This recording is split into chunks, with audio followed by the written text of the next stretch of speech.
പ്രാധാന്യമുള്ള മുഖങ്ങൾ ആരൊക്കെ നമ്മൾ ചർച്ച ചെയ്യപ്പെട്ടതിനപ്പുറമുള്ള മുഖങ്ങൾ ആരെങ്കിലും ഈ പട്ടികയിൽ ഉൾപ്പെടുന്നുണ്ടോ എന്ന പ്രധാനപ്പെട്ട കാര്യമാണ് അറിയേണ്ടത്. എന്തായാലും അക്കാര്യത്തിൽ അല്പസമയത്തിനുള്ളിൽ തന്നെ റൈറ്റ് സജിത്താണ് തിരുവനന്തപുരത്ത് നിന്ന് വിശദാംശങ്ങൾ നൽകിയത്.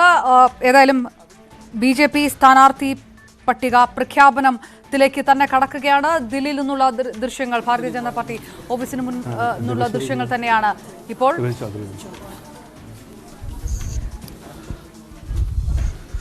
नमस्कार, शुरू करें सर। नमस्कार, आप सभी प्रेस बंधुओं का स्वागत है इस महत्वपूर्ण प्रेस वार्ता के लिए।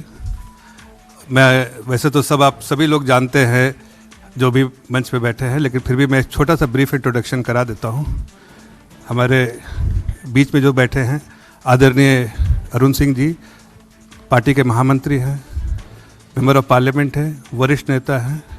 वो आपके साथ आज प्रेस वार्ता में कुछ मुख्य बातें रखेंगे। उनके जो लेफ़्ट साइड हैं जी किशन रेड्डी जी, जो MP हैं, मिनिस्टर ऑफ स्टेट होम हैं, और हमारे बगल में जो बैठी है देवश्री चौधरी जी, वो भी मिनिस्टर ऑफ स्टेट हैं और बंगाल से MP है। आज इस आप लोगों को जैसा मालूम है कि स्टेट्स में चुनाव हो रहे हैं और सेंट्रल इलेक्शन कमेटी ने कैंडिडेट की सूची तैयार की है, जो नामों पे मुहर लगाया है। उस सूची को आज आदरणीय अरुण सिंह जी जारी करेंगे आप लोगों के समक्ष। अरुण सिंह जी। नमस्कार मित्रों, कल केंद्रीय चुनाव समिति की बैठक संपन्न हुई। बैठक की अध्यक्षता हमारे राष्ट्रीय अध्यक्ष जगत प्रकाश नड्डा जी ने की, और इस केंद्रीय चुनाव समिति की बैठक में माननीय प्रधानमंत्री श्री नरेंद्र मोदी जी की गरिमामय उपस्थिति रही। उसी के साथ केंद्रीय रक्षा मंत्री श्री राजनाथ सिंह जी, केंद्रीय गृह मंत्री आदरणीय अमित शाह जी और अन्य केंद्रीय चुनाव समिति के सदस्यों ने चर्चा में भाग लिया। उसके बाद केंद्रीय चुनाव समिति ने जिन नामों में मुहर लगाई उन नामों के अभी आपके समक्ष रखूंगा। मुख्य रूप से तमिलनाडु, केरल, असम और पश्चिम बंगाल, इन 4 राज्यों के बारे में सूची अभी आपके समक्ष पढ़ूंगा। So far as Tamil Nadu is concerned, the BJP is contesting as a NDA partner, and we will be contesting in 20 assembly constituencies, and these 20 assembly constituencies they are spread over all the regions of Tamil Nadu. Our very dynamic state president Dr. L. Murugan, he will be contesting from Dharapuram, the SC constituency. Our senior leader and ex-National Secretary H. Raja will contest from Karaikudi. Yes. Senior leader Mr. M.R. Gandhi will contest from Nagarkol, that is in Kanyakumari Lok Sabha constituency.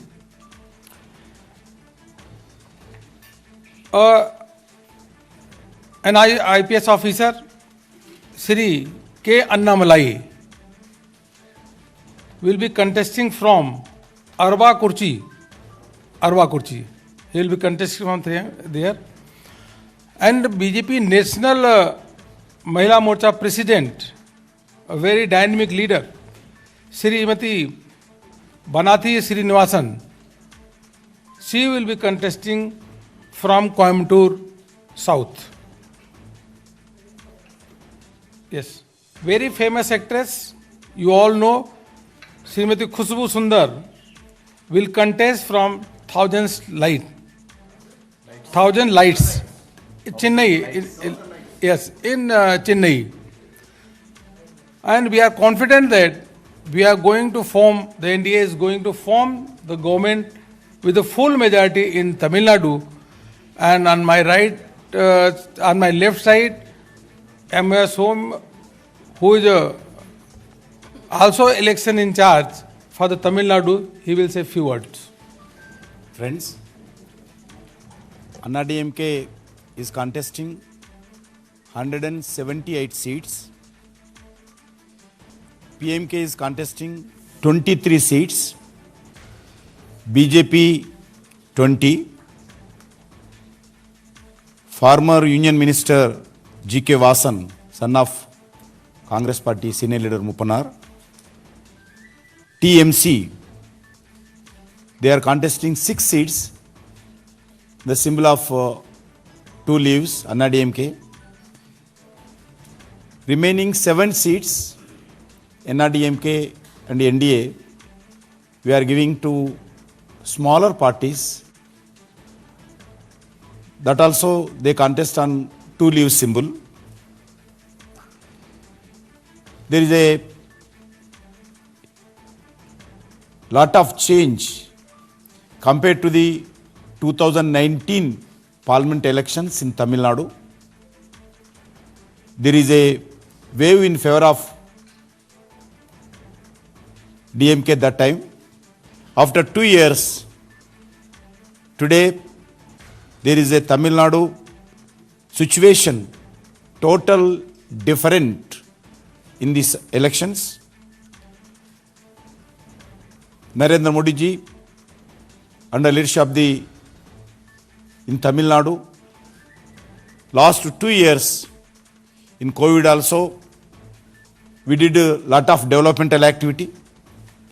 Tamil Nadu Chief Minister, Honorable Panneer Selvam ji also, he established his name as a good Chief Minister, as a good administrator, and he given a stable government, good governments, particularly law and order in agriculture sector, in the industrial sector. There is a lot of development last 5 years, and particularly national highways, government achieved and delivered good governments, and also COVID pandemic situation, Tamil Nadu government good, and they got the all angles. They did a good government. They controlled COVID pandemic. In this situation, people are afraid DMK. People will not forget this is a family rule, dynasty politics, DMK, rowdyism, gundaism. In these elections, they are entering 3rd generation family politics in Tamil Nadu. 3rd generation. Everybody knows DMK dictatorship politics, and one family party, only family CM, only family rule. Tamil Nadu people are not ready to accept this situation. That's why Bharatiya Janata Party and NDA, definitely we are going to form once again in Tamil Nadu. Thank you. Now, एक minute, question will take later. Now the Kerala. In Kerala, the Bharatiya Janata Party, we have a alliance with 4 parties. Number 1, BDJS. The second party is AIDMK. The third is JRS led by Janna and Kamraj Congress, that is 4th party. Kamraj Congress with the BJP symbol. We have alliance with all 4 parties, and we are going, BJP will be contesting in 115 seat alone. BJP will be contesting in 115 seat, and rest of the seat out of 140 left out to be 25 seat around, that will be left to the 4 parties. Many senior leaders are contesting from BJP symbol in the Kerala. A large number of senior leaders, they are joining from LDF and UDF to the Bharatiya Janata Party. Because there is huge corruption in the government, you all know the kind of corruption has reached at the level in the office of the Chief Minister, you all aware of. Lot of celebrities and professionals in Kerala, they have also joined the Bharatiya Janata Party. And they are continuously joining the Bharatiya Janata Party. Our state president, Sri K. Surendran will be contesting from 2 assembly constituencies. One, Manjeswaram in Kasargod district, and second is Konni, that is in Pathamthitta. Yes. So he is contesting from 2 constituencies, one Manjeswaram and second is Konni, our K. Surendran.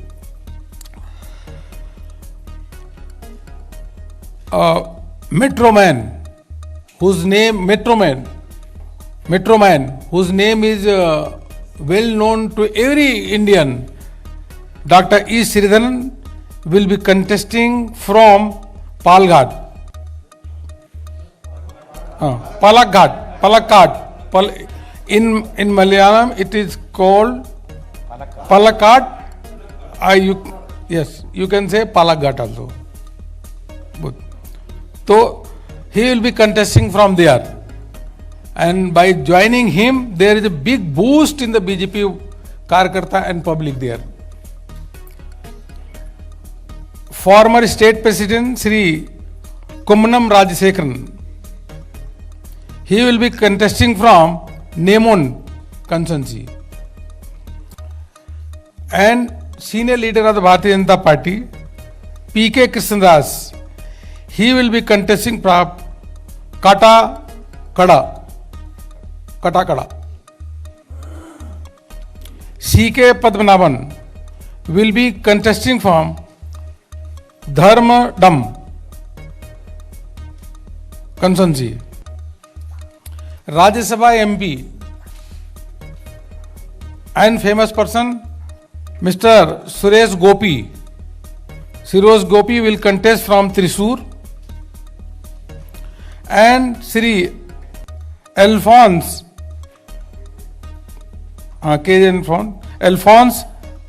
Kannatham will contest from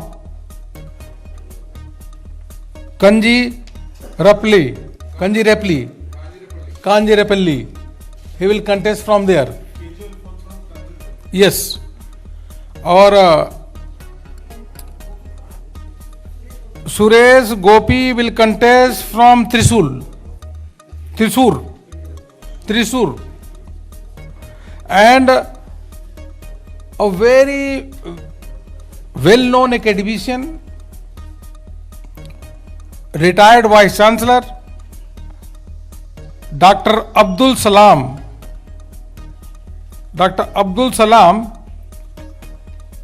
he is also contesting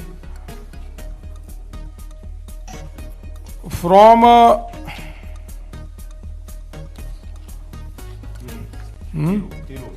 Terod.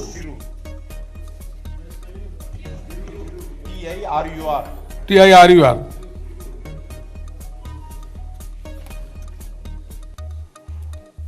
Now, one seat is there, Manawadi. That is a ST reserve seat. First tribal engineer, Manikuttam. He will be contesting from there. Seat का नाम है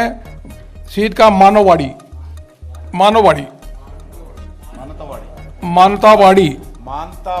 हाँ.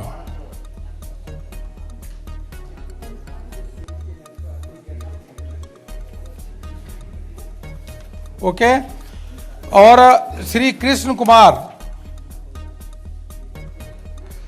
Shri Krishna Kumar will contest from Thiruvananthapuram Central, and former DGP Dr. Jacob Thomas IPS will be contesting from Iranjalkuda.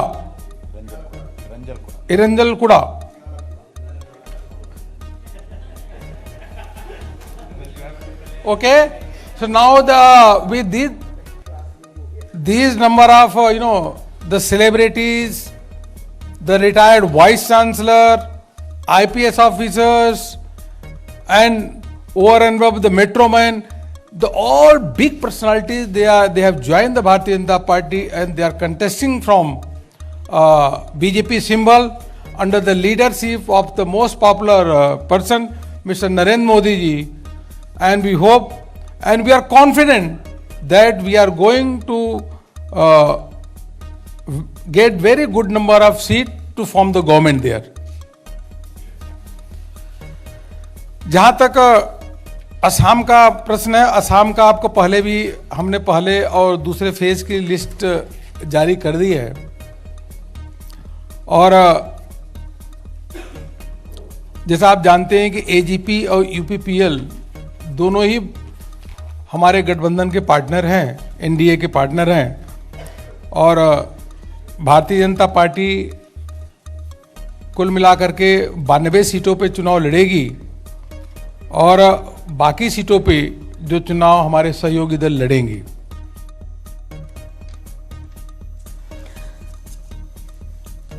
BJP സ്ഥാനാർത്ഥി പട്ടിക പ്രധാനപ്പെട്ട മണ്ഡലങ്ങളെ സ്ഥാനാർത്ഥികളെയാണ് പ്രഖ്യാപിച്ചിരിക്കുന്നത്. അതിൽ ഏറ്റവും പ്രധാനം സംസ്ഥാന അധ്യക്ഷൻ കെ സുരേന്ദ്രൻ മഞ്ചേശ്വരത്തും കോന്നിയിലും ഒരേ സമയം മത്സരിക്കും എന്നുള്ളതാണ്.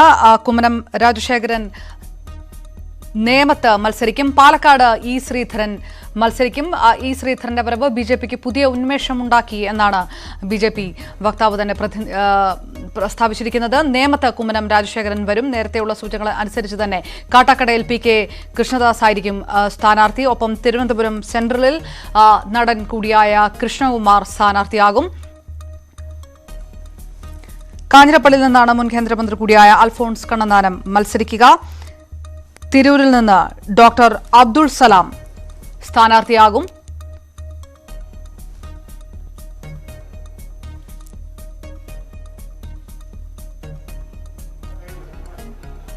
കുമ്മനം രാജശേഖരൻ മാധ്യമങ്ങളെ കാണുകയാണ് തത്സമയത്തിലേക്ക്.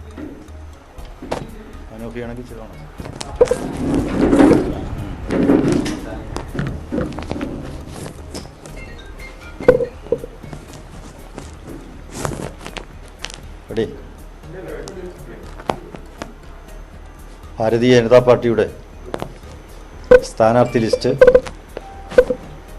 ഡൽഹിയിൽ ഭാരതീയ ജനതാ പാർട്ടിയുടെ ദേശീയ ജനറൽ സെക്രട്ടറി അരുൺ സിംഗ് പ്രഖ്യാപിക്കുകയുണ്ടായി. 115 സ്ഥാനാർത്ഥികളാണ് ഭാരതീയ ജനതാ പാർട്ടിയുടെ ടിക്കറ്റിൽ കേരളത്തിൽ മത്സരിക്കുന്നത്. തീർച്ചയായും ഇക്കുറി ഈ തെരഞ്ഞെടുപ്പിൽ വളരെയേറെ പ്രമുഖർ വ്യത്യസ്ത വിഭിന്ന മണ്ഡലങ്ങളിൽ കഴിവ് തെളിയിച്ച, വ്യക്തിമുദ്ര പതിച്ച ഒട്ടേറെ മഹാത്മാക്കൾ, പ്രമുഖർ, പ്രധാനികൾ ഈ തെരഞ്ഞെടുപ്പിൽ ഭാരതീയ ജനതാ പാർട്ടിയുടെ ടിക്കറ്റിൽ മത്സരിക്കുന്നു എന്നുള്ളതാണ് ഏറ്റവും സവിശേഷ ശ്രദ്ധ ആകർഷിക്കുന്ന പ്രത്യേകത. കേരളത്തിൽ ഒരു മാറ്റം ഈ നാട്ടിലെ ജനങ്ങൾ ആഗ്രഹിക്കുന്നുണ്ട്. LDFനും UDFനും എതിരായിട്ടുള്ള വലിയൊരു ജനവികാരം ഇന്ന് കേരളത്തിൽ തിളച്ചു മറിയുകയാണ്. BJPക്ക് NDക്ക് അനുകൂലമായി വലിയൊരു കാറ്റ്, പരിവർത്തനത്തിൻ്റെ ശക്തമായ കാറ്റ് ആഞ്ഞടിച്ചുകൊണ്ടിരിക്കുന്ന സന്ദർഭമാണ്. തീർച്ചയായും ഈ തെരഞ്ഞെടുപ്പിൽ വൻ വിജയം നേടിയെടുത്തുകൊണ്ട് NDAക്ക് വിജയ വൈജയന്തി പാറിപ്പറപ്പിക്കാൻ കഴിയും എന്നുള്ള കാര്യത്തിൽ യാതൊരു സംശയവുമില്ല. അങ്ങേയറ്റത്തെ ആത്മവിശ്വാസമാണ് ഇക്കാര്യത്തിൽ NDAക്കുള്ളത്. സ്ഥാനാർത്ഥി ലിസ്റ്റ് പരിശോധിക്കുന്ന സന്ദർഭത്തിൽ തന്നെ ആർക്കും മനസ്സിലാകും, സമൂഹത്തിൻ്റെ അവാന്തര വിഭാഗങ്ങളിൽപ്പെട്ട പരിച്ഛേദം പ്രമുഖരായിട്ടുള്ളവർ, പൊതുരംഗത്ത് വ്യക്തിമുദ്ര പതിപ്പിച്ചവർ എല്ലാം തന്നെ ഈ തെരഞ്ഞെടുപ്പിൽ മത്സരിക്കുന്നുണ്ട്. എല്ലാ വിഭാഗങ്ങളിൽ നിന്നും ഉള്ളവരുണ്ട്. അങ്ങനെ ഒരു വലിയ ജനസമൂഹത്തിൻ്റെ പ്രാതിനിധ്യ സ്വഭാവം ഈ 115 സ്ഥാനാർത്ഥികളിലൂടെ വ്യക്തമായിരിക്കുന്നു. നേമത്ത് മത്സരിക്കുന്ന ഒരു NDAയുടെ സ്ഥാനാർത്ഥി എന്നുള്ള നിലയ്ക്ക് എനിക്ക് അങ്ങേയറ്റത്തെ ആത്മവിശ്വാസമാണുള്ളത്. എന്നും നേമ നിയോജക മണ്ഡലത്തിൽ കഴിഞ്ഞ അടുത്ത കാലങ്ങളിൽ നടന്നിരിക്കുന്ന തെരഞ്ഞെടുപ്പുകളിലെല്ലാം അവിടുത്തെ ജനങ്ങൾ NDAയിൽ വിശ്വാസം അർപ്പിച്ചത് ഞാൻ നന്ദിയോടുകൂടി ഓർമ്മിക്കുന്നു. ഇക്കുറിയും ജനങ്ങൾ BJPയെ താമരയെ കൈവിടില്ല എന്നെനിക്ക് അങ്ങേയറ്റത്തെ ഉറപ്പുണ്ട്. എതിർ സ്ഥാനാർത്ഥികൾ ആരുമായിക്കൊള്ളട്ടെ, ഞാൻ പ്രതിദാനം ചെയ്യുന്ന NDA ഈ നാട്ടിലെ ജനങ്ങളോട് കാട്ടുന്ന പ്രതിബദ്ധതയും സ്നേഹവും കടപ്പാടും എല്ലാം കണക്കിലെടുത്തുകൊണ്ടാണ് ഈ നിയോജകമണ്ഡലത്തിലെ വോട്ടർമാർ വോട്ട് ചെയ്യുക എന്നുള്ളത് ഞാൻ അതിൽ ഉറച്ചു വിശ്വസിക്കുകയാണ്. മണ്ഡലം നമുക്കെല്ലാവർക്കും അറിയുന്നത് പോലെ കോഴിക്കോടിൻ്റെ ഒരു മുഖമായി മാറേണ്ട മണ്ഡലം, വികസനത്തിൻ്റെ ഒരു കേന്ദ്രമായി മാറേണ്ട മണ്ഡലം പല കാരണങ്ങൾ കൊണ്ട് പിന്തള്ളപ്പെടുകയാണ് എന്നുള്ളതാണ് വസ്തുത. ഈ മണ്ഡലത്തിൻ്റെ വികസന സാധ്യതകളെ പ്രയോജനപ്പെടുത്താനോ ജനങ്ങളുടെ ആഗ്രഹങ്ങളെയും അഭിലാഷങ്ങളെയും പ്രതിഫലിപ്പിക്കാനോ ഈ നിയോജക മണ്ഡലത്തെ പ്രതിനിധീകരിച്ചവർക്ക് സാധിച്ചിട്ടില്ല എന്നുള്ളതും ഒരു വസ്തുതയാണ്. അതുകൊണ്ട് കോഴിക്കോടിനെ ഈ ജില്ലയുടെ ഒരു വികസനത്തിൻ്റെ മുഖമാക്കി മാറ്റണം എന്ന നഗരവാസികളുടെ ഏറെ നാളത്തെ ആഗ്രഹത്തെ സഫലീകരിക്കുക എന്നുള്ളതാണ് ഈ നഗരത്തിലെ ജനങ്ങളോട്, കോഴിക്കോട് നോർത്ത് മണ്ഡലത്തിലെ ജനങ്ങൾക്ക് ദേശീയ ജനാധിപത്യ സഖ്യത്തിന് ഉറപ്പ് നൽകാൻ വേണ്ടി സാധിക്കും. കോഴിക്കോടിൻ്റെ മാത്രമല്ല, മലബാറിൻ്റെ കൂടെ രാഷ്ട്രീയ തലസ്ഥാനമാണ് നമ്മുടെ ഈ നിയോജക മണ്ഡലം. അതുകൊണ്ട് കോഴിക്കോടിൻ്റെ വികസനം മലബാറിൻ്റെ വികസനത്തിൻ്റെ ഭാഗമാണ്. ആ അർത്ഥത്തിൽ ഈ മണ്ഡലത്തിൻ്റെയും ഈ നഗരത്തിൻ്റെയും വികസനത്തെ, അതിന് നേതൃത്വം കൊടുക്കാൻ ദേശീയ ജനാധിപത്യ സഖ്യത്തിന് അവസരം നൽകണമെന്നാണ് സ്ഥാനാർത്ഥി എന്നുള്ള നിലക്ക് എനിക്ക് അഭ്യർത്ഥിക്കാനുള്ളത്. ഈ മണ്ഡലം ക്രമാനുഗതമായി BJP വളർച്ച പ്രാപിച്ചിട്ടുള്ള ഒരു മണ്ഡലമാണ്. കഴിഞ്ഞ നിയമസഭാ തിരഞ്ഞെടുപ്പിലും അതിനുശേഷം നടന്ന ലോക്സഭാ തിരഞ്ഞെടുപ്പിലും BJPയുടെ വളർച്ചയുടെ ഗ്രാഫ് സൂചിപ്പിക്കുന്ന മണ്ഡലമാണ് കോഴിക്കോട് നോർത്ത് മണ്ഡലം. കഴിഞ്ഞ കോർപ്പറേഷൻ തിരഞ്ഞെടുപ്പിൽ ഈ മണ്ഡലത്തിൽ വലിയ മുന്നേറ്റം ഉണ്ടാക്കാൻ BJPക്ക് സാധിച്ചിട്ടുണ്ട്. ആകെയുള്ള 30 വാർഡുകളിൽ 5 വാർഡുകളിൽ BJP ജയിക്കുകയും 12 വാർഡുകളിൽ 2ാം സ്ഥാനത്തെത്തുവാനും ഈ മണ്ഡലത്തിൽ സാധിച്ചിട്ടുണ്ട്. BJP മത്സരിക്കുന്ന ഏതാണ്ട് എല്ലാ സ്ഥാനാർത്ഥികളെയും പ്രഖ്യാപിക്കും. അല്ല, ഇത് കഴക്കൂട്ടം ഒഴിച്ചിരിക്കുന്നതാണ്, തീരുമാനമായിട്ടില്ല.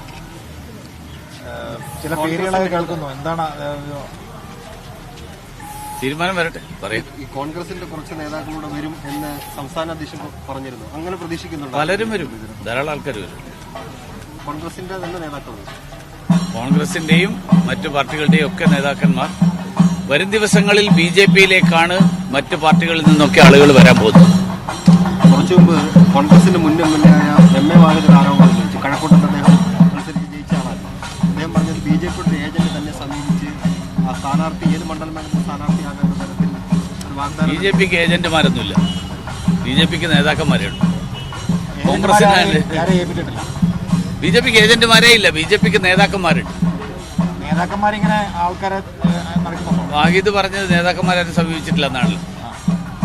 വാഹിദ് പറയുന്നതിന്റെ കാര്യം നമുക്കറിയാലോ. കാരണം കോൺഗ്രസ്സുകാരോട് ഞാനിവിടെ ഇരിക്കുന്നുണ്ട് എന്ന് അറിയിക്കാൻ വേണ്ടിയിട്ട് പറഞ്ഞതാണത്, അല്ലാതെ BJPക്ക് വേണ്ടിയിട്ടല്ല. അത് ആ പത്രസമ്മേളനമോ അദ്ദേഹത്തിന്റെ പ്രസ്താവനയും അത് കോൺഗ്രസ് നേതാക്കന്മാരുടെ ശ്രദ്ധയിൽപ്പെടുത്താനാണ്. ഞാനിവിടെ ഉണ്ട്, അത്രേ ഉള്ളൂ. അതിൽ നിന്ന് വേറെ അർത്ഥം കാണണ്ട. താങ്കൾ നേരത്തെ ഈ കഴക്കൂട്ടം മണ്ഡലത്തിൽ മത്സരിക്കാനുള്ള താല്പര്യം പറഞ്ഞിരുന്നു. ആ താല്പര്യം ഇപ്പോഴും ഉണ്ടോ?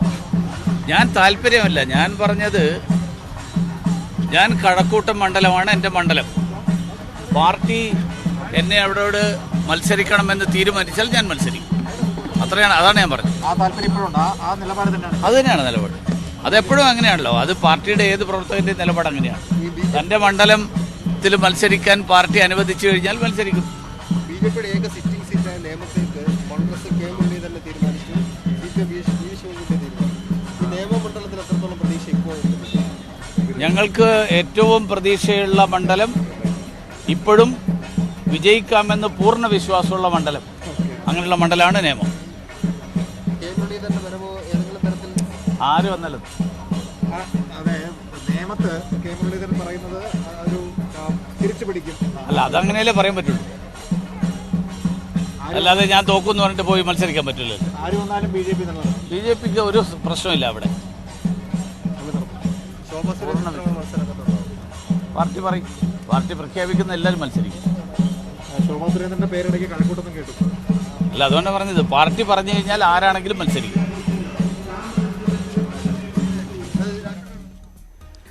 BJP സ്ഥാനാർത്ഥി പട്ടികയിൽ പ്രധാനപ്പെട്ട നേതാക്കളുടെ പേര് കൂടിയാണ് പ്രഖ്യാപിച്ചിരിക്കുന്നത്. നേരത്തെ BJP ഓഫീസിൽ നിന്ന് കഴക്കൂട്ടം ഒഴിച്ചിട്ടിരിക്കുകയാണ് എന്ന ചോദ്യത്തിനുള്ള ഉത്തരമാണ് വി മുരളീധരൻ നൽകിയത്. അത് വഴിയെ അറിയും എന്നാണ് അദ്ദേഹം പറഞ്ഞത്. അതോടൊപ്പം തന്നെ കോൺഗ്രസിൽ നിന്ന് മാത്രമല്ല ഒട്ടേറെ നേതാക്കൾ ഇനിയും വരാനുണ്ട്. സംസ്ഥാന അധ്യക്ഷന്റെ പരാമർശത്തിന് അനുകൂലമായിട്ട് വി രാജേഷ് സംസാരിക്കും. നിയോജകമണ്ഡലത്തിൽ പാർട്ടി മത്സരിക്കാനുള്ള ദൗത്യം ഏൽപ്പിച്ചതിൽ ഞാൻ 2011 തന്നെ മത്സരിച്ചുള്ള നിയോജക മണ്ഡലമാണ് ഈ മണ്ഡലം. ഈ മണ്ഡലം 2011 മത്സരിച്ചതിന് ശേഷം ഞാൻ ഈ നിയോജക മണ്ഡലത്തിൽ തന്നെ കഴിഞ്ഞ 10 വർഷവും പ്രവർത്തന കേന്ദ്രമാക്കി പ്രവർത്തിച്ചു എന്നുള്ളതാണ് എനിക്ക് ആത്മവിശ്വാസം വർദ്ധിപ്പിക്കുന്നത്. ഈ മണ്ഡലത്തിൻ്റെ അനന്തമായ സാധ്യതകളെക്കുറിച്ച് എനിക്ക് നല്ല ബോധ്യമുണ്ട്. ഇവിടുത്തെ പ്രശ്നങ്ങളെക്കുറിച്ച് ബോധ്യമുണ്ട്. ഇവിടുത്തെ ജനങ്ങളുമായി ദൈനംദിന സമ്പർക്കമുണ്ട്. അതോടൊപ്പം തന്നെ സംസ്ഥാന രാഷ്ട്രീയം ചർച്ച ചെയ്യുമ്പോൾ കഴിഞ്ഞ 5 വർഷവും LDF സർക്കാർ കേരള ജനതയ്ക്ക് സമ്മാനിച്ച ദുരിതങ്ങൾ, ശബരിമല പ്രശ്നം, ഇതൊക്കെ തന്നെ ജനങ്ങൾ ഒരിക്കലും ഇനി ആവർത്തിക്കാൻ ആഗ്രഹിക്കുന്നില്ല. അത് BJPക്ക് അനുകൂലമായി വരും. അതോടൊപ്പം തന്നെ നരേന്ദ്രമോദി സർക്കാർ 6 വർഷമായി കേരളത്തിനുൾപ്പെടെ നൽകിക്കൊണ്ടിരിക്കുന്ന വികസന പദ്ധതികളും പ്രയോജനങ്ങളും ഒക്കെ തന്നെ തെരഞ്ഞെടുപ്പിൽ ചർച്ച ചെയ്യും. നല്ല ആത്മവിശ്വാസമുണ്ട്. വൻ ഭൂരിപക്ഷത്തിൽ BJP പട്ടിയൂർക്കാവ് നിയോജകമണ്ഡലത്തിൽ ഇത്തവണ വിജയിക്കും. ശക്തി എന്ന് പറയുന്നത് നമ്മുടെ എപ്പോഴും കുടുംബമാണല്ലോ. അതിന് പുറമെ നല്ല സുഹൃത്തുക്കളുണ്ട്. ഇതിനെല്ലാം പുറമേ നമ്മൾ പാർട്ടി എന്ന് പറയുമ്പോൾ അതിൽ കേരളത്തിലെ നേതാക്കന്മാർ, കേന്ദ്രത്തിലെ നേതാക്കന്മാർ, അവരോടൊക്കെ ഒരു നന്ദിയുണ്ട്. കാരണം ഇന്ന് ശ്രീ നരേന്ദ്രമോദി നയിക്കുന്ന BJP ഇന്ന് ഭരിക്കുന്ന പാർട്ടിയുടെ തിരുവനന്തപുരത്ത് സെൻട്രലിലെ സ്ഥാനാർത്ഥിയായിട്ട് നമ്മളെ തിരഞ്ഞെടുക്കുമ്പോൾ നമ്മളിൽ ഒരു വിശ്വാസം ഉള്ളതുകൊണ്ടാണ് ഇദ്ദേഹത്തെ നിർത്തിയാൽ ഇവിടെ ജയിക്കും, നല്ല പ്രവൃത്തി ചെയ്യുന്നൊരു തോന്നലും വിശ്വാസം ആ പാർട്ടിയിൽ വന്നതുകൊണ്ടാണല്ലോ നമ്മളെ തിരഞ്ഞെടുത്തത്. അതുകൊണ്ട് ആ പാർട്ടിയുടെ ആരൊക്കെയാണോ നമ്മളെ തിരഞ്ഞെടുത്ത് അവർക്കെല്ലാവർക്കും എൻ്റെ നന്ദി. രാഷ്ട്രീയം വേറൊന്നുമല്ല, നമ്മൾ ജയിക്കാനായിട്ടാണ് എപ്പോഴും നിൽക്കുന്നത്. അപ്പോൾ ഇവിടെ ഇപ്പോൾ ഞാൻ സെൻട്രലിലാണ് നിൽക്കുന്നത്. അവിടെ ഇപ്പോഴത്തെ MLA എന്ന് പറയുന്നത് ശ്രീ ശിവകുമാർ, അവിടുത്തെ അടുത്ത നേതാവ് എന്ന് പറയുന്നത് അവിടെ എതിർ സ്ഥാനാർത്ഥി ആയിരുന്ന ശ്രീ ആൻ്റണി രാജു. അപ്പോൾ എനിക്ക് പറയാനുള്ളത് വെച്ച് കഴിഞ്ഞാൽ നമ്മൾ ഈ സെൻട്രൽ മണ്ഡലം എന്ന് പറയുമ്പോൾ പലതരത്തിലും തിരുവനന്തപുരത്തിൻ്റെ ഒരു ഹാർട്ടിൽ കിടക്കുന്ന സ്ഥലമാണ്. അതിനകത്ത് പത്മനാഭസ്വാമി ക്ഷേത്രമുണ്ട്, ശംഖുമുഖം കടപ്പുറമുണ്ട്, എയർപോർട്ടുണ്ട്, ഇങ്ങനെ വളരെ പ്രധാനപ്പെട്ട കാര്യങ്ങളെല്ലാം കിടക്കുകയാണ്. ഇപ്പോൾ എയർപോർട്ടിൻ്റെ വികസനത്തിന് എതിർത്തവരാണ് ഇന്ന് ഭരണത്തിലിരിക്കുന്ന അവർ. ഒപ്പം ശംഖുമുഖം എടുക്കുക, ഒരു 2 വർഷത്തോളമായിട്ട് കുത്തിപ്പൊളിച്ചിട്ടിരിക്കുകയാണ്. അതായത് നമുക്ക് വൈകുന്നേരങ്ങളിൽ തിരുവനന്തപുരത്തുള്ളവർ ഒരു വിനോദത്തിൻ്റെ ഭാഗമായിട്ട് പൊയ്ക്കൊണ്ടിരുന്ന സ്ഥലമാണ്. അത് മുഴുവൻ പൊളിച്ചിട്ടിട്ട് അങ്ങോട്ട് ആർക്കും പോകാൻ വയ്യാത്ത അവസ്ഥയായി. ഇതൊക്കെ നല്ല രീതിയിലാക്കി ഒരു വലിയ അമ്യൂസ്മെൻറ്റ് പാർക്ക് പോലെ കെട്ടിയിട്ട് എത്രയോ പേരുടെ ഉപജീവനത്തിൻ്റെ പ്രശ്നമാണ്. അത് ധാരാളം വരുമാനം ഉണ്ടാക്കാം. മാത്രമല്ല ആ ഏരിയയിൽ താമസിക്കുന്ന, കടപ്പുറത്ത് താമസിക്കുന്നവർക്ക് അവരുടെ എല്ലാം വരുമാനം പോയിട്ട് കുറച്ച് കാലമായി. വേറെയും പല പ്രശ്നങ്ങളുണ്ട്. അപ്പോൾ എനിക്കെപ്പോഴും പറയാമെന്ന് വെച്ച് കഴിഞ്ഞാൽ ഒരു മെച്ചപ്പെട്ട ജീവിതം കൊടുക്കാൻ ഒരു സാഹചര്യം ഒരുങ്ങി കിട്ടുന്നു എന്ന് തോന്നുന്നു. ജയിച്ചു കഴിഞ്ഞാൽ സ്വാഭാവികമായിട്ടും കേന്ദ്രം ഭരിക്കുന്ന പാർട്ടിയാണ്. കേന്ദ്രത്തിൻ്റെ ധാരാളം പദ്ധതികളുണ്ട്. ഇന്നിപ്പോൾ ഇവിടെ കേരളത്തിൽ വരുന്ന പല പദ്ധതികളും കേന്ദ്രത്തിൻ്റെ പദ്ധതികൾ പേര് മാറ്റിയാണ്. പക്ഷേ 350 പദ്ധതികളിൽ ഇവിടെ ആകെ വന്നിരിക്കുന്ന 17 പദ്ധതികളാണ്. അതുകൊണ്ട് വിശ്വാസം, നമ്മൾ ജയിക്കും. ജയിച്ചു കഴിഞ്ഞാൽ കേന്ദ്ര നേതാക്കളുമായിട്ട് സംസാരിച്ച് പദ്ധതികൾ നല്ല രീതിയിൽ കൊണ്ടുവരാം. കേരള സർക്കാരുമായിട്ട് സഹകരിച്ചെന്നുള്ളതാണ് വിശ്വാസം. സ്വാഭാവികമായിട്ടും ഈ നിമിഷം തന്നെ തുടങ്ങണം, ശക്തമായിട്ട് നാളെ തന്നെ തുടങ്ങണം. ഇതാണ് മനസ്സിൽ കാണുന്നത്. Thank you. ഒപ്പം പത്രപ്രവർത്തകർ, മാധ്യമ ചാനലുകളിലെ എല്ലാവരുടെയും സഹകരണം ആവശ്യമാണ്. നന്ദി. തിരുവനന്തപുരം സെൻട്രലിൽ BJP സ്ഥാനാർത്ഥിയായി നടൻ കൃഷ്ണകുമാറാണ്. അദ്ദേഹത്തിന്റെ വിജയ പ്രതീക്ഷ കൂടിയാണ് പങ്കുവച്ചിരിക്കുന്നത്. ഏകദേശം BJP സ്ഥാനാർത്ഥി പട്ടിക ദേശീയ ജനറൽ സെക്രട്ടറി അരുൺ സിംഗ് പ്രഖ്യാപിച്ചതിൽ എല്ലാ മണ്ഡലങ്ങളും അദ്ദേഹം കവർ ചെയ്തിട്ടില്ലെങ്കിലും പ്രധാനപ്പെട്ട പേരുകൾ അദ്ദേഹം ഉൾപ്പെടുത്തിയത് കോന്നിയിലും മഞ്ചേശ്വരത്തും BJP സംസ്ഥാന അധ്യക്ഷൻ കെ സുരേന്ദ്രൻ തന്നെ രണ്ടിടങ്ങളിലും മത്സരിക്കും. നേമത്ത് കുമ്മനം രാജശേഖരൻ, കാട്ടാക്കടയിൽ PK കൃഷ്ണദാസ്, കാഞ്ഞിരപ്പള്ളിയിൽ ഡോക്ടർ അൽഫോൺസ് കണ്ണന്താനം, തൃശൂരിൽ സുരേഷ് ഗോപി, പാലക്കാട് E ശ്രീധരൻ, ധർമ്മടത്ത് CK പത്മനാഭൻ, ജേക്കബ് തോമസ് ആയിരിക്കും ഇരിങ്ങാലക്കുടയിൽ മത്സരിക്കുക. തിരൂരിൽ ഡോക്ടർ അബ്ദുൾ സലാം, മുൻ കാലിക്കറ്റ് VC. ഒപ്പം മാനന്തവാടിയിൽ മണിക്കുട്ടൻ പണിയൻ, ആദ്യ ട്രൈബൽ എഞ്ചിനീയർ, അദ്ദേഹം കൂടി മത്സരിക്കും. ഇതാണ് പ്രധാനപ്പെട്ട പേരുകൾ വ്യക്തമാക്കിയിരിക്കുന്നത്. മറ്റ് പേരുകളിലും സാധ്യതാ പട്ടിക ഇതുവരെ വന്നത് ഏകദേശം സ്ഥിരീകരിക്കാവുന്ന രീതിയിൽ തന്നെയാണ്. കാരണം വി രാജേഷ് അടക്കമുള്ളവർ പ്രചാരണം തുടങ്ങുകയും മാധ്യമങ്ങൾക്ക് മുന്നിൽ പ്രതികരിക്കുകയും ചെയ്തിരിക്കുന്നു. വട്ടിയൂർക്കാവിൽ വി രാജേഷ്, P സുധീർ ആറ്റിങ്ങലിൽ, നടൻ വിനുമോഹൻ കൊട്ടാരക്കരയിൽ മത്സരിക്കുമെന്നാണ് അറിയാൻ കഴിഞ്ഞിരിക്കുന്നത്. സജിത്ത്, വളരെ പ്രധാനപ്പെട്ട മണ്ഡലങ്ങൾ, ആ A ക്ലാസ് മണ്ഡലങ്ങളിലുള്ള സ്ഥാനാർത്ഥികളെയാണ് അരുൺ സിംഗ് പ്രഖ്യാപിച്ചത്. മറ്റ് സ്ഥലങ്ങളിലുള്ള സൂചനകളുണ്ട്. നേരത്തെ തന്നെ നമുക്ക് ചർച്ച ചെയ്യപ്പെട്ടുകൊണ്ടിരിക്കുന്ന മണ്ഡലങ്ങൾ, അതിലെന്തെങ്കിലും മാറ്റം വന്നിട്ടുണ്ടോ? എങ്ങനെയാണ് ഇതുവരെ ലഭിച്ചിരിക്കുന്ന മുഴുവൻ മണ്ഡലങ്ങളുടെയും സ്ഥാനാർത്ഥികളുടെ ലിസ്റ്റ് എങ്ങനെയാണ് സജിത്ത്? കയ്യിലുണ്ടെങ്കിൽ വ്യക്തമാക്കുക. പ്രതീക്ഷിച്ചതുപോലെ തന്നെയാണ് BJPയുടെ സ്ഥാനാർത്ഥി പട്ടിക. അതായത് തൊട്ട് മുമ്പ് പ്രതീക്ഷിച്ചിരുന്ന പോലെ തന്നെയുള്ള ഒരു പ്രഖ്യാപനമാണ് ഉണ്ടായിരിക്കുന്നത്. പക്ഷേ അതിൽ ഏറ്റവും പ്രധാനപ്പെട്ട കാര്യം കഴക്കൂട്ടം എന്ന സസ്പെൻസ് ഇപ്പോഴും നിലനിൽക്കുന്നു എന്നതാണ്. തുടക്കം മുതൽ കഴക്കൂട്ട് താര എന്ന ചോദ്യം ഉയർന്നിരുന്നു. വി മുരളീധരൻ മത്സരിക്കുമെന്ന സൂചനയുണ്ടായിരുന്നു. പക്ഷേ കഴക്കൂട്ടത്ത് ഇത്തവണ സ്ഥാനാർത്ഥിയെ പ്രഖ്യാപിച്ചിട്ടില്ല.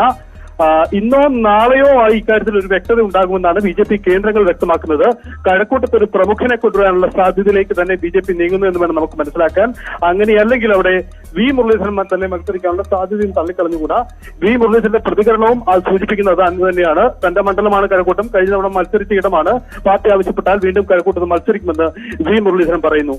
എന്തായാലും കഴക്കൂട്ടത്ത് ഒരു സസ്പെൻസ് നിലനിർത്തിക്കൊണ്ട് തന്നെയാണ് BJP പോകുന്നത്. അക്കാര്യത്തിലാണ് സാഹചര്യം വരുന്നിരിക്കുന്നത്. പ്രതീക്ഷിച്ച പോലെ തിരുവനന്തപുരം ജില്ലയിലെ മണ്ഡലങ്ങൾ പൊതുവിൽ നോക്കുമ്പോൾ അവിടെ പ്രതീക്ഷിത സ്ഥാനാർത്ഥികൾ തന്നെയാണ് ഉണ്ടായിരിക്കുന്നത്. അക്കാര്യത്തിൽ മാറ്റമുണ്ടായിരിക്കുന്നില്ല.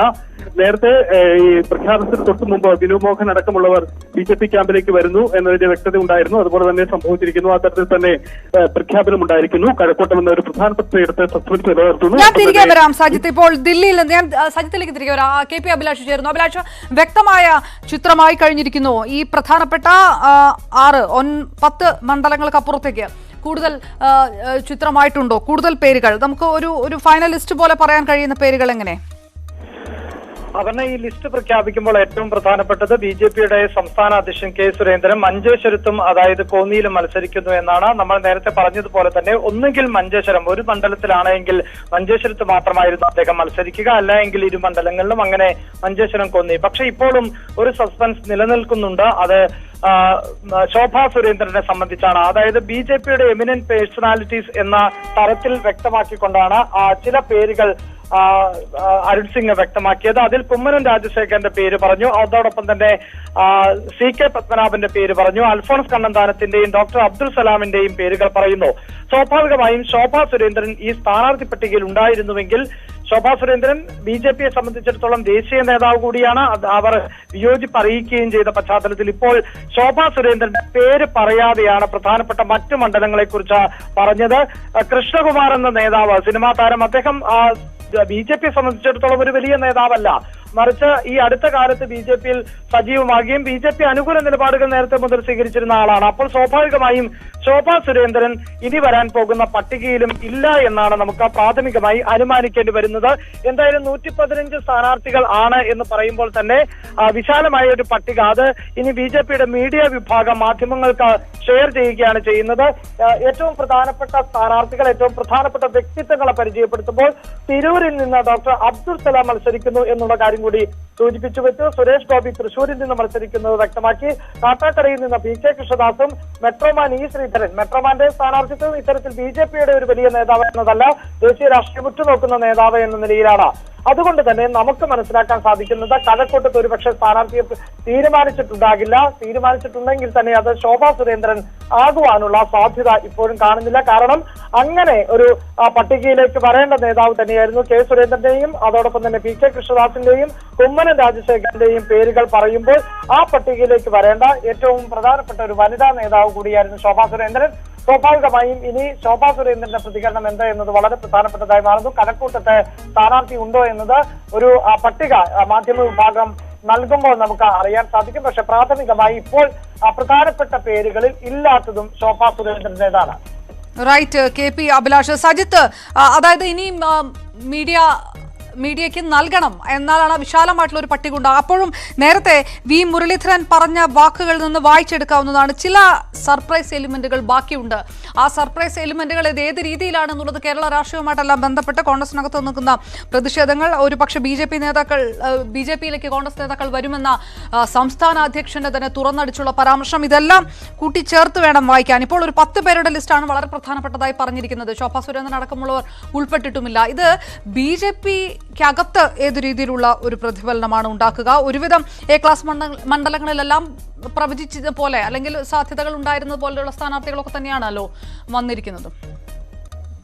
സജിത്ത്, കഴക്കൂട്ടത്ത് തീരുമാനം ഉണ്ടായിട്ടില്ല എന്ന് വി മുരളീധരൻ തന്നെ വ്യക്തമാക്കുന്നുണ്ട്. കഴക്കൂട്ടത്ത് ധാരണ ഉണ്ടായിട്ടില്ല, അതുകൊണ്ടാണ് അവിടെ പ്രഖ്യാപനം നടത്താത്തത് എന്നതാണ്. പക്ഷേ ഇന്ന് തന്നെ ഇക്കാര്യത്തിൽ ഒരു വ്യക്തത, ഇന്നോ നാളെയോ രാവിലെയോ ആയി ഒരു വ്യക്തത ഉണ്ടാകും. മാധ്യമങ്ങൾക്ക് ലിസ്റ്റ് കൈമാറുമെന്നാണ് നേതൃത്വം വ്യക്തമാക്കുന്ന ഒരു കാര്യം.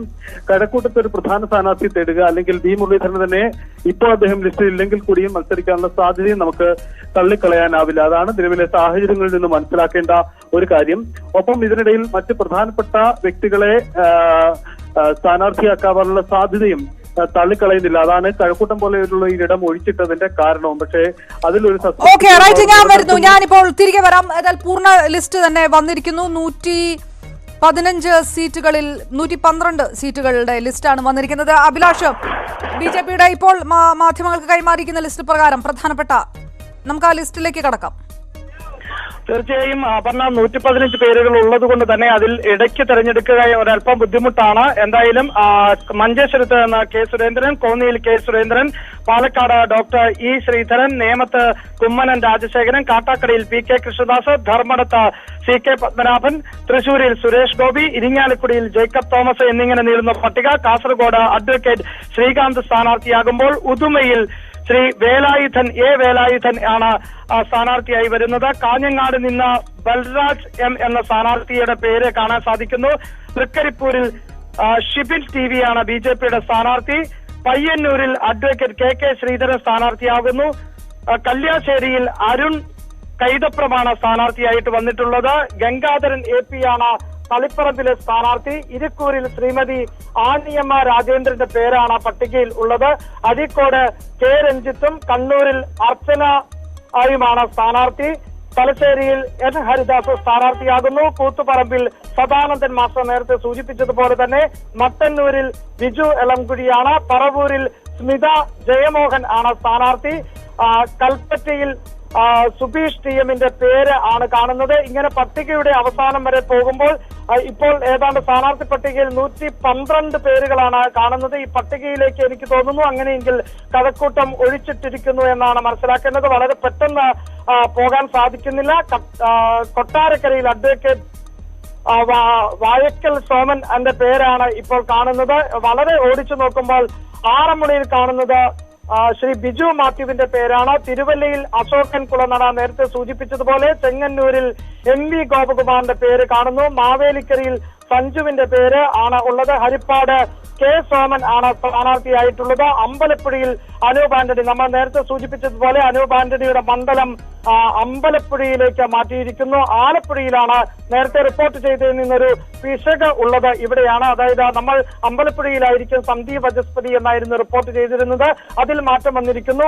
ആലപ്പുഴയിലാണ് സന്ദീപ് വചസ്പതി, അമ്പലപ്പുഴയിലേക്ക് അനൂപ് ആന്റണിയെ മാറ്റിയിരിക്കുന്നു എന്നുള്ളതാണ് പ്രധാനപ്പെട്ട ഒരു മാറ്റമായി നമുക്ക് പറയാൻ സാധിക്കുന്നത്. കോട്ടയത്ത് മിനർവ മോഹൻ ആണ് സ്ഥാനാർത്ഥി പട്ടികയിൽ കാണുന്നത്. കടുത്തുരുത്തിയിൽ ലിജിൻ ലാൽ സ്ഥാനാർത്ഥിയായി വരുന്നു. പാലായിൽ പ്രമീളാദേവി, ഡോക്ടർ J പ്രമീളാദേവി, വളരെ പ്രധാനപ്പെട്ട ഒരു മണ്ഡലത്തിലേക്ക് വനിതാ സ്ഥാനാർത്ഥിയെ, അതായത് രാഷ്ട്രീയ കേരളം ഉറ്റുനോക്കുന്ന പാലായിലേക്ക് പ്രമീളാദേവിയെ സ്ഥാനാർത്ഥിയായി ഇപ്പോൾ പ്രഖ്യാപിച്ചിരിക്കുന്നു. മൂവാറ്റുപുഴയിൽ ജിജി ജോസഫാണ് സ്ഥാനാർത്ഥിയായി വരുന്നത്. പിറവത്ത് MA അനീഷ് ആണ് സ്ഥാനാർത്ഥി പട്ടികയിലുള്ളത്. ഇങ്ങനെ നീളുകയാണ് പട്ടിക.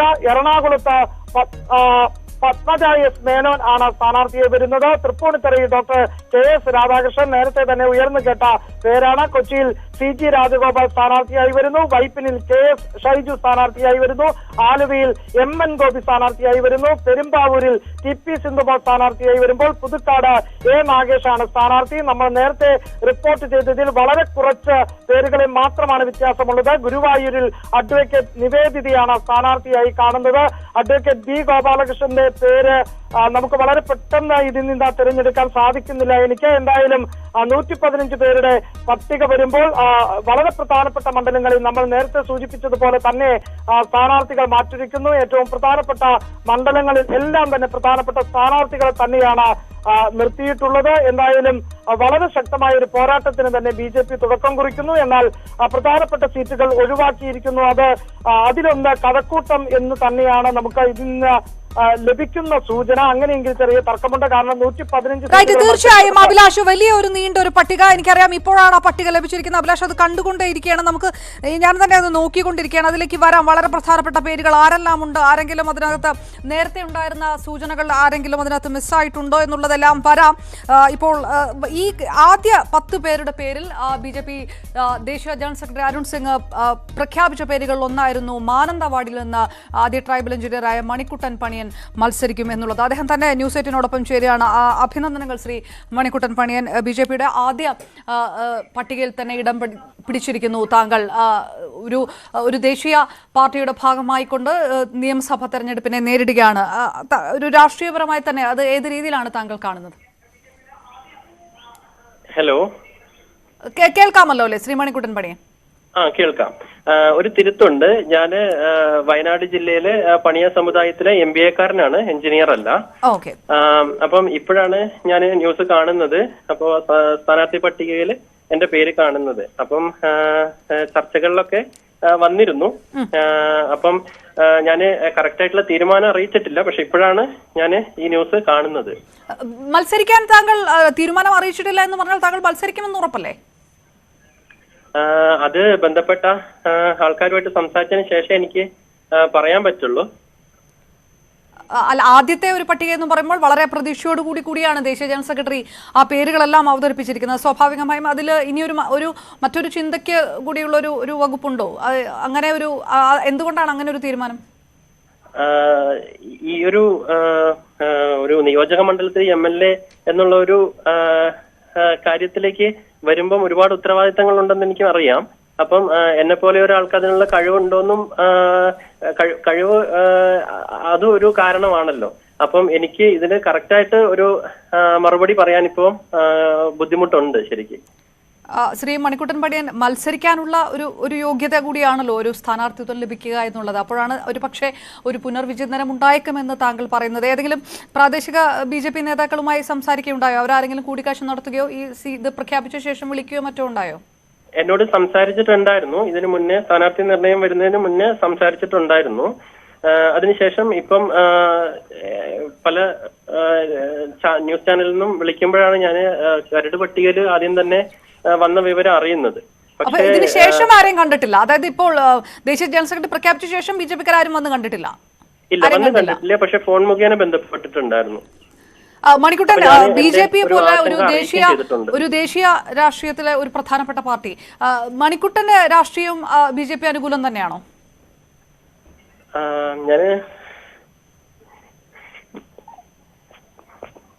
ഞാൻ ചോദിച്ച ചോദ്യം കേട്ടു. അദ്ദേഹം ആ ചോദ്യം കേട്ടു എന്നാണ് കരുതുന്നത്. ഏതായാലും ഈ വിഷയത്തിനകത്ത് തനിക്ക് ഒന്നുകൂടി ആലോചിക്കാനുണ്ട് എന്നാണ് പറഞ്ഞത്. നേരത്തെ BJP നേതാക്കളുമായി സംസാരിച്ചിരുന്നു. പക്ഷേ അതിലൊരു പൂർണ്ണ തീരുമാനത്തിലേക്ക് കടന്നിട്ടില്ല. പ്രഖ്യാപനത്തിനു ശേഷം BJP നേതാക്കൾ ആരും തന്നെ ബന്ധപ്പെട്ടിട്ടില്ല. പക്ഷേ താൻ ഇത് ആലോചിച്ചാണ് ഇതിനകത്തൊരു തീരുമാനമെടുക്കുക എന്നുള്ള ഒരു കാര്യമാണ് അദ്ദേഹം ഇപ്പോൾ പറഞ്ഞത്. ആദ്യ ട്രൈബൽ വിഭാഗത്തിൽ നിന്നുള്ള ആദ്യ MBA-കാരൻ കൂടിയായ മണിക്കുട്ടൻ പണിയൻ വളരെ പ്രതീക്ഷയോടുകൂടി ഏറെ സമൂഹ മുഖ്യധാരയിൽ നിന്നുള്ള ജനങ്ങൾ, പ്രതിനിധികൾ BJP-യിലേക്ക് എത്തുകയാണെന്നും പറഞ്ഞുകൊണ്ടുകൂടിയാണ് ഇദ്ദേഹത്തിന്റെ പേരടക്കം BJP ദേശീയ ജനറൽ സെക്രട്ടറി അരുൺ സിംഗ് പ്രഖ്യാപിച്ചത്. ഞാൻ വീണ്ടും KP അഭിലാഷിലേക്ക്. അഭിലാഷ്, അപ്പോൾ നമ്മൾ നേരത്തെ പറഞ്ഞ പോലെ 112 പേരുടെ യെസ്, അഭിലാഷിലേക്ക് വരാം. വളരെ പ്രധാനപ്പെട്ട ലിസ്റ്റാണ് ലഭ്യമാകുന്നത്. ഇതിനകത്ത് നേരത്തെ പറഞ്ഞതുപോലെ തന്നെ മഞ്ചേശ്വരത്തും കോന്നിയിലും കെ സുരേന്ദ്രൻ, പാലക്കാട് ഇ ശ്രീധരൻ, നേമത്ത് കുമ്മനം രാജശേഖരൻ, കാട്ടാക്കടയിൽ പി കെ കൃഷ്ണദാസ്, ധർമ്മടത്ത് സി കെ പത്മനാഭൻ, തൃശൂരിൽ സുരേഷ് ഗോപി, ഇരിങ്ങാലക്കുടയിൽ ജേക്കബ് തോമസ്, കാസർഗോഡ് അഡ്വക്കേറ്റ് ശ്രീകാന്താണ്, ഉദുമയിൽ ശ്രീ വേലായുധൻ എ ആയിരിക്കും. 112 പേരുടെ ലിസ്റ്റാണ് പ്രധാനമായും വന്നിരിക്കുന്നത്. അതിൽ ഒറ്റയടിക്ക് വായിച്ചു പോകാൻ കഴിയുന്ന ലിസ്റ്റ് കൂടി അല്ല. മഞ്ചേശ്വരത്തും കോന്നിയിലും അധ്യക്ഷൻ തന്നെ മത്സരിക്കും. ധർമ്മടത്ത് സി കെ പത്മനാഭനാണ് മത്സരിക്കുക. മെട്രോമാൻ ഇ ശ്രീധരൻ പാലക്കാട് മത്സരിക്കും. ഏറെ പ്രതീക്ഷയോടുകൂടിയാണ് അദ്ദേഹത്തിന്റെ വരവ് ഉറ്റുനോക്കുന്നതെന്ന് കൂടി BJP ദേശീയ ജനറൽ സെക്രട്ടറി വ്യക്തമാക്കിയിരിക്കുന്നത്. നേമത്ത് ശക്തമായ ത്രികോണ മത്സരം പ്രതീക്ഷിക്കുന്ന നേമത്ത് പ്രതീക്ഷിച്ചതുപോലെ തന്നെ കുമ്മനം രാജശേഖരൻ സ്ഥാനാർത്ഥിയാകും. കാട്ടാക്കടയിൽ പി കെ കൃഷ്ണദാസിനെ പോലുള്ള മുതിർന്ന നേതാവിനെ തന്നെ BJP കളത്തിലിറക്കുന്നു. നേരത്തെ കരുതിയിരുന്ന സൂചനകൾ അനുസരിച്ച് തന്നെ നടൻ കൃഷ്ണകുമാർ തിരുവനന്തപുരം സെൻട്രലിൽ അദ്ദേഹം സ്ഥാനാർത്ഥിയായി മത്സരിക്കും. പ്രചാരണത്തിലേക്ക് കടക്കുകയാണെന്നാണ് അല്പം മുൻപ് അദ്ദേഹം ന്യൂസ് 8നോട് പ്രതികരിച്ചത്. മുൻ കാലിക്കറ്റ് VC ആയിരുന്ന ഡോക്ടർ അബ്ദുൾ സലാം തിരൂരിൽ നിന്ന് BJP സ്ഥാനാർത്ഥിയാകും. ശ്രീ ജേക്കബ് തോമസ് ഇരിങ്ങാലക്കുടയിൽ നിന്ന് അദ്ദേഹം NDA പ്രതിനിധീകരിക്കും. ഇന്ന് നേരത്തെ ഉണ്ടായിരുന്ന സൂചനകളും ആ രീതിയിൽ തന്നെയായിരുന്നു. തൃശ്ശൂരിൽ തന്നെയാണ് സുരേഷ് ഗോപി മത്സരിക്കുക. ഒരു പക്ഷേ അദ്ദേഹം തിരുവനന്തപുരത്ത് നിന്ന് മത്സരിച്ചേക്കുമെന്നുള്ള ആദ്യഘട്ടത്തെ ചില സൂചനകൾ ഉണ്ടായെങ്കിലും കഴിഞ്ഞ ദിവസങ്ങളിലെല്ലാം തൃശ്ശൂരിന്റെ പേര് തന്നെയാണ് ഉയർന്നു കേട്ടത്. കാഞ്ഞിരപ്പള്ളിയിൽ മുൻ മന്ത്രി കൂടിയായ മുൻ കേന്ദ്രമന്ത്രി കൂടിയായ അൽഫോൺസ് കണ്ണന്താനം മത്സരിക്കും. വട്ടിയൂർക്കാവിൽ VV രാജേഷാണ്. രാജേഷും പ്രചാരണത്തിലേക്ക് കടന്നു കഴിഞ്ഞിരിക്കുന്നു. അല്പം മുൻപാണ് ന്യൂസ് 8നോട് രാജേഷും പ്രതികരിച്ചിരിക്കുന്നത്. കോഴിക്കോട് നോർത്തിൽ MT രമേശ് വലിയ വിജയപ്രതീക്ഷയാണ് കാണുന്നതെന്ന് MT രമേശും അല്പം മുൻപ് പ്രഖ്യാപനത്തിന് ശേഷം മാധ്യമങ്ങൾക്ക് മുന്നിൽ സംസാരിച്ചിരുന്നു. കോഴിക്കോട് നോർത്തിൽ MT രമേശ് ആയിരിക്കും മത്സരിക്കുക. അഡ്വക്കേറ്റ് ശ്രീകാന്ത് കെ ശ്രീകാന്താണ് കാസർഗോഡ് മത്സരിക്കുന്നത്. അഴീക്കോട് കെ രഞ്ജിത്താണ് സ്ഥാനാർത്ഥിയാവുക. ഉറ്റുനോക്കുന്ന ഇടതു വലത് മത്സരം ശക്തമാകുന്ന മണ്ഡലം കൂടിയാണ് അഴീക്കോട്. കെ ശ്രീകാന്ത്. നവ്യ ഹരിദാസ് കോഴിക്കോട് സൗത്തിൽ നിന്ന് മത്സരിക്കുന്നു. ഞാൻ തിരികെ വരാം മറ്റ് ലിസ്റ്റിന് മുമ്പ്. വയനാട്ടിൽ നിന്ന് ഞങ്ങളുടെ പ്രതിനിധി രതീഷ് വാസുദേവൻ ചേർന്നു. രതീഷ്, മാനന്തവാടിയിൽ ആദ്യത്തെ 10 പേരുടെ പേരിൽ വളരെ പ്രധാനപ്പെട്ട ഒരാൾ എന്ന് തന്നെ എടുത്തു പറഞ്ഞുകൊണ്ട് ദേശീയ ജനറൽ സെക്രട്ടറി പ്രഖ്യാപിച്ച പേരാണ്. പക്ഷേ അദ്ദേഹം അല്പം മുൻപ് ന്യൂസ് 8നുമായി പ്രതികരിച്ചപ്പോൾ ചെറിയൊരു ആശയക്കുഴപ്പം ഇതിനകത്തുണ്ട് എന്ന് ധ്വനിപ്പിക്കുന്ന രീതിയിലാണ് പ്രതികരിച്ചിരിക്കുന്നത്. താൻ ഇക്കാര്യത്തിൽ ഒരു തീരുമാനം എടുത്തിട്ടില്ല. BJP നേതാക്കൾ സംസാരിച്ചിരുന്നു. പക്ഷേ ഇങ്ങനെ ഒരു നിയമസഭാ തെരഞ്ഞെടുപ്പിലേക്ക് കടക്കാനുള്ള ഒരു ആത്മവിശ്വാസത്തിലാണോ താൻ എന്ന് ഒന്നുകൂടി ആലോചിക്കേണ്ടതായി. തിരികെ വരാം. ഇപ്പോൾ കോൺഗ്രസിന്റെ സ്ഥാനാർത്ഥി പട്ടികയ്ക്ക് മുന്നേ തുടരുന്ന പ്രതിഷേധം, ഇരിക്കൂറിൽ നിന്നുള്ള പ്രതിഷേധത്തിന്റെ രംഗങ്ങൾ. നേരത്തെ സജീവ് ജോസഫ്, സോണി സെബാസ്റ്റ്യൻ സ്ഥാനാർത്ഥി സീറ്റ് വിവാദവുമായി ബന്ധപ്പെട്ട് കെ സുധാകരന്റെ പരാമർശത്തിന് ശേഷം വലിയ രീതിയിലുള്ള വിവാദങ്ങൾക്ക് പോയ സ്ഥലമാണ് ഇരിക്കൂർ. KPCC ഭാരവാഹികളടക്കം രാജിക്ക് ഭീഷണിയെല്ലാം മുഴക്കി നിൽക്കുന്ന വിഷയം. സംസ്ഥാന നേതൃത്വം ഇത് കൃത്യമായ രീതിയിൽ പരിഹരിക്കുന്നില്ല എന്നുള്ള രൂക്ഷ വിമർശനം തന്നെ കെ സുധാകരന്റെ ഭാഗത്തുനിന്നുണ്ടായതിനു ശേഷം കൂടിയാണ് പ്രതിഷേധ പ്രകടനങ്ങൾ ശക്തമായിരിക്കുന്നത്. പട്ടിക പ്രഖ്യാപിക്കാൻ അല്പം 1-2 മണിക്കൂറുകളാണ് ബാക്കി. ഒരു പക്ഷേ അപ്പോഴും ഇരിക്കൂറിൽ വിഷയങ്ങൾ തീരുന്നില്ല. കോൺഗ്രസിന്റെ വിവിധ മണ്ഡലങ്ങളിൽ നടക്കുന്ന പ്രതിഷേധ പ്രകടനങ്ങളുടെ തുടർച്ചയെന്ന രീതിയിൽ ഇരിക്കൂറിലും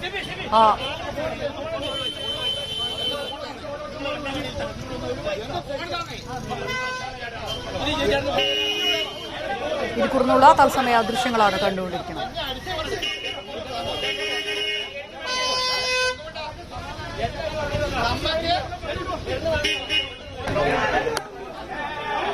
സജീവ് ജോസഫ് അനുകൂലികൾക്ക് മർദ്ദനമേറ്റിരിക്കുന്നു എന്നുള്ളൊരു വാർത്ത കൂടിയാണ് ഇപ്പോൾ വന്നുകൊണ്ടിരിക്കുന്നത്. വളരെ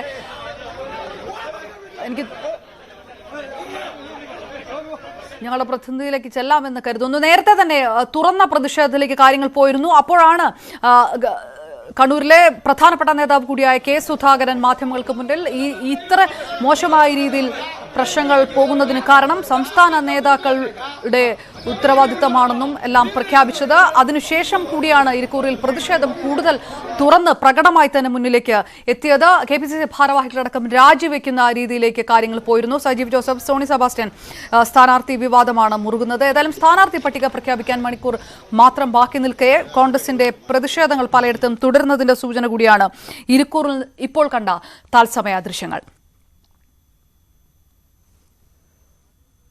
കണ്ണൂരിൽ നിന്ന് മനു ഭർത്ത് ചേരുന്നു. മനു, പ്രതിഷേധം കറക്കുന്നു, കൂടുതൽ അത് മർദ്ദനത്തിലേക്കും കയ്യാങ്കളിയിലേക്കുമെല്ലാം കടക്കുന്നു എന്നുള്ള സൂചനകളാണോ ഇരിക്കൂറിൽ നിന്നുള്ളത്?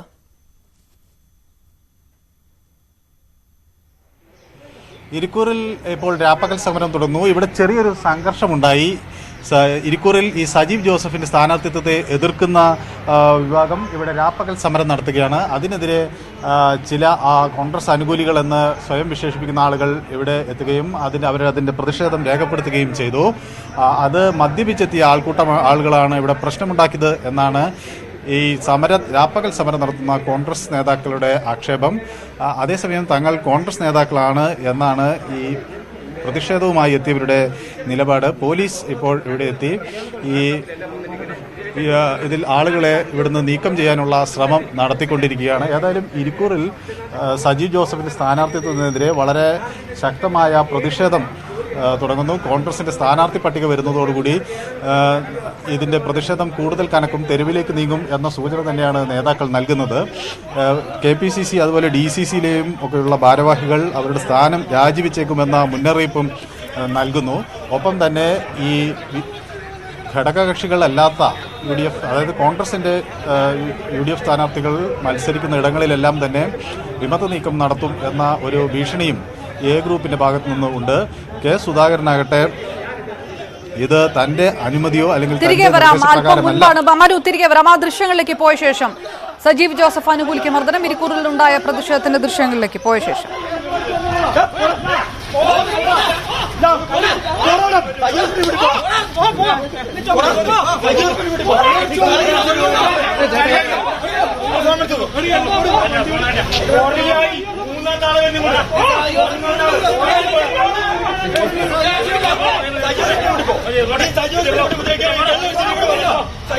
കഞ്ചാവ്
ഇരിക്കൂറിൽ തുടരുന്ന പ്രതിഷേധമാണ്. സജീവ് ജോസഫ് അനുകൂലികൾക്ക് മർദ്ദനമേറ്റിരിക്കുന്നു. സോണി സെബാസ്റ്റ്യൻ, സജീവ് ജോസഫ് സ്ഥാനാർത്ഥി നിർണയവുമായി ബന്ധപ്പെട്ട് കഴിഞ്ഞ ദിവസങ്ങളായി തുടരുന്ന വിവാദമാണ്. ഇന്ന് കെ സുധാകരൻ എംപിയും ഈ വിഷയത്തിനകത്ത് പരാമർശം നടത്തുകയും ചെയ്തതോടുകൂടി പ്രതിഷേധം തുറന്ന പോരിലേക്ക് കൂടി എത്തി നിൽക്കുകയാണ്. സ്ഥാനാർത്ഥി പട്ടിക പ്രഖ്യാപിക്കുന്ന അല്പം മണിക്കൂറുകൾക്ക് മുൻപാണ് വീണ്ടും പ്രതിഷേധത്തിലേക്ക് കടക്കുന്നത് എന്ന് പറയാതെ വയ്യ. സജീവ് ജോസഫ് അനുകൂലിക്ക് മർദ്ദനമേൽക്കുകയും ചെയ്തിരിക്കുന്നു. മനു ഭരതാണ് വിശദാംശങ്ങൾ നൽകിയത്. ഈ വാർത്തകളിലേക്ക് തിരികെ വരാം ഒരു ഇടവേളയ്ക്ക് ശേഷം.